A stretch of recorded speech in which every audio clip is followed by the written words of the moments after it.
জোড়া গোল করে হার এড়ালেও স্বস্তি পেলেন না নেইমার। ব্রাজিলিয়ান লিগে চ্যাপেকোয়েন্সের বিপক্ষে 2-2 গোলে ড্র করা ম্যাচে 2 গোল করে সান্তোসকে হার থেকে বাঁচান এই তারকা ফরওয়ার্ড। তবে ম্যাচে তৃতীয় হলুদ কার্ড দেখায় পরের ম্যাচে খেলতে পারবেন না তিনি। গোলের পর তার পোকার উদযাপনও আলোচনার জন্ম দিয়েছে।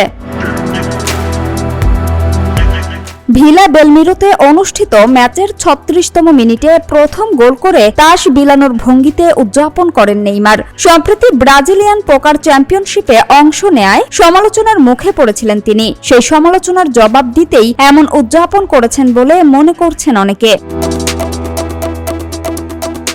দ্বিতীয়ার্ধে ঘুরে দাঁড়ায় চ্যাপেকোয়েন্স। 50তম মিনিটে মার্সিনিয়ার গোলে সমতা ফেরানোর পর আত্মঘাতী গোলে 2-1 ব্যবধানে এগিয়ে যায় দলটি। হারের শঙ্কায় পড়া সান্তোসকে শেষ মুহূর্তে উদ্ধার করেন নেইমার। পেনাল্টি থেকে নিজের দ্বিতীয় গোল করে 2-2 সমতা ফেরান তিনি। তবে ম্যাচের এক পর্যায়ে প্রতিপক্ষের খেলোয়াড়দের সঙ্গে বাগবিতণ্ডায় জড়িয়ে হলুদ কার্ড দেখেন নেইমার। আগের দুটি হলুদ কার্ড থাকায় এটি ছিল তার তৃতীয় কার্ড। ফলে লিগের পরবর্তী ম্যাচে নিষিদ্ধ থাকবেন তিনি। এই ড্রয়ে সান্তোসের পয়েন্ট দাঁড়িয়েছে 22 আর 10 পয়েন্ট নিয়ে টেবিলের তলানিতেই রয়েছে চ্যাপেকোয়েন্স। সামিয়া সুলতানা, ঢাকা ওয়াচ।